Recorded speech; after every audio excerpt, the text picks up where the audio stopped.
السلام عليكم ومرحبا بكم معايا في فيديو ديال اليوم. نتمنى يلقاكم في احسن الاحوال ان شاء الله. كيف كتشوفوا اليوم غادي نوجد معكم مسمن معمر بالزيتون. نبداو باول حاجه اللي هي العجينه.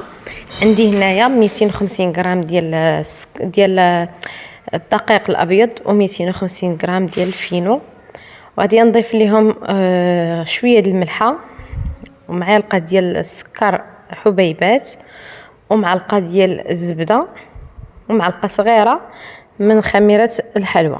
صافي غادي نمزج هاد العناصر مع بعضها هكا حتى ندوب ديك الزبده والسهم، وغادي نجمع العجين ديالي بالماء بهذا الشكل اللي كتشوفوا. المهم عجينه المسمن راه كلشي كيعرف كيفاش كيعجنها، المهم انا نشارك معكم حتى انا طريقتي. بالنسبه للناس اللي عندهم قنوات بغاو يخدموا عليها ويحققوا الشروط المطلوبه في اليوتيوب، مرحبا بكم. ما عليكم الا تخليو تعليق اسفل الفيديو بانكم مهتمين باش تخدموا على قنواتكم، وغادي المشرفات يدخلوكم معنا المجموعه اللي كتخدموا فيها على القنوات ديالكم باش تحققوا ل 1000 متابع ولا 4000 ساعه وحتى ل 10 دولار.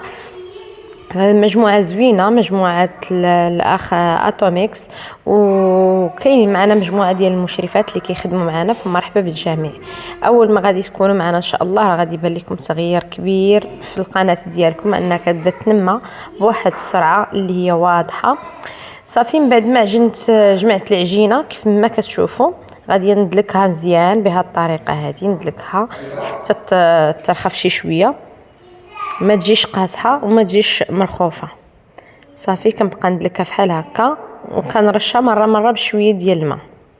المهم حاليا انا مازال غير كندلكها. صافي هنا غنرشها بشويه ديال الماء بحال هكا، ندخلو فيها بهذه الطريقه هذه. صافي ومن بعد نجمع العجينه ديالي بحال هكا. المهم ما تجينيش كيف ما قلت لكم قاصحه وما تجيش مرخوفه بزاف، كتجي بين وبين لينه. صافي من بعد ما غادي نجمعها، انا راه عندي الزيتون الاسود اللي غسلته وحيدت ليه العظم وقطعته رقيق. ما طحنتوش، قطعته غير لا عفوا ما قطعتوش بالموس، طحنته بالهاشوار. صافي حطيته على جنب على ما نوجد العجين. صافي كيف ما كتشوفوا هنا راني كملت العجينه. شوفوا كيفاش كتجي على هذا القوام هذا. نقيسها تجيني مرخوفه، نخليها ترتاح شي شويه ونرجع باش نسمنها معكم وتشوفوا الطريقه. صافي من بعد ما ارتاحت العجينه كندهنها بالقليل من الزيت بهذه الطريقه هذه ونبسطها شي شويه، وناخذ واحد الكاس ديال القهوه صغير كنبدا نقطع به كويرات صغيره بزاف، حيت هذا المسمن انا غنديرو مسمن صغيور بزاف، حيت غناخذو معايا ان شاء الله السفر، البلاصه اللي مسافره ليها خارجه شي شويه. هذاك الشيء علاش يعني صعيب باش نبقى نجيب تقديه ونقاد المسائل ديالي، فكندي معايا هذا الشيء جاهز وكنرتاح كنخليه في الفريغو.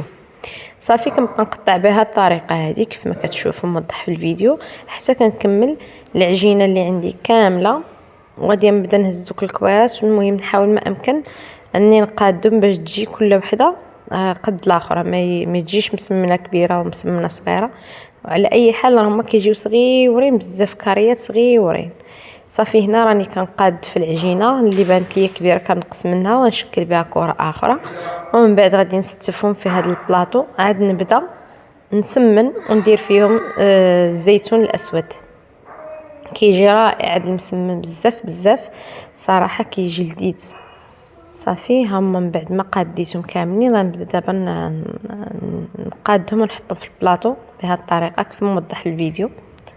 هي كنكورهم بحال هكا مدورين وكنحط.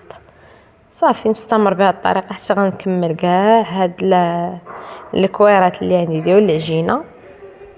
وانتم كيف كتشوفوا انا راني حاولت هنا نسرع الفيديو باش ما يجيش طويل بزاف. بحال هكا ونحط.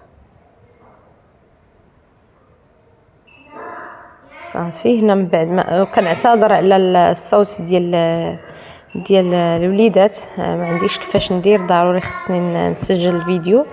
هنا عندي الزيتون بعد ما هرمشته كنبدا نسمن المسيمنه نورقها بحال هكا ونحط فيها معلقه ديال الزيتون وكنلوي بهذه الطريقه هذه. مسمنه عاديه كنجي غير هنا كندير النص الفوق والنص الاخر لتحت باش هكا ما كتخرجش ليا العماره. صافي بحال هكا، ونستمر بنفس الطريقه ونحط في البلاطو على جنب. نورق عاوتاني تشوفوا، كندهن شويه الزيت كنطلق العجينه بهذا الشكل هذا. صافي، وكنحط المعلقه ديال الزيتون غير صغيره، ما كنكثرش فيه الزيتون لان حتى المسيمنه غتجي صغيره. راه كيبان لكم انا كنقرصها راه صغيره بزاف. صافي، نحط المعلقه ديال الزيتون بهذه الطريقه. صافي، ونسد كما قلت لكم مسيمنه راه صغيره، ما نكثروش عليها الزيتون باش ما تقبش لينا منين نبغيو نطيبوها. صافي بحال هكا بهذه الطريقه، ونقلبها بحال هكا. شفتوا كيفاش بحال كنضوب ليها العجينه من هنا ومن هنا. صافي، تنحطها. نعاود معكم واحده اخرى باش تشوفوا كيفاش كتجي. نورق العجينه مزيان، وندهن بشويه الزويته، ونحط معلقه ديال الزيتون الاسود. صافي، وكنلوي مسيمنه عادي بحال هكا. نحط المعلقه ديال الزيتون ونسد المسيمنه بحال هكا بهذا الشكل. سهله ماهله الصراحه. هاد الطريقه وهاد المسيمن صغير مزيان يكون مصوب ويدار في الفريغو بحال هكا. يجيك شي حد على غفله شي نهار ما فيك ما يطيب مسمن، جبديه وتسخني. صراحه طريقه براتيك. انا دابا كنصاوبته في الدار وراني كنسجل لكم فيديو من البلاصه فين سافرت، والصراحه راه كليناه جا زوين بزاف بزاف. صافي، نمشيو بحال هكا نورق. المهم كنستمروا بهذه الطريقه هذه حتى كنكملوا كاع دوك الكويرات اللي عندنا عاد باش كنبداو نطيبوا. هاد الطريقه كتكون صراحه اسرع وما كتشدش اليد بزاف. صافي بحال هكا.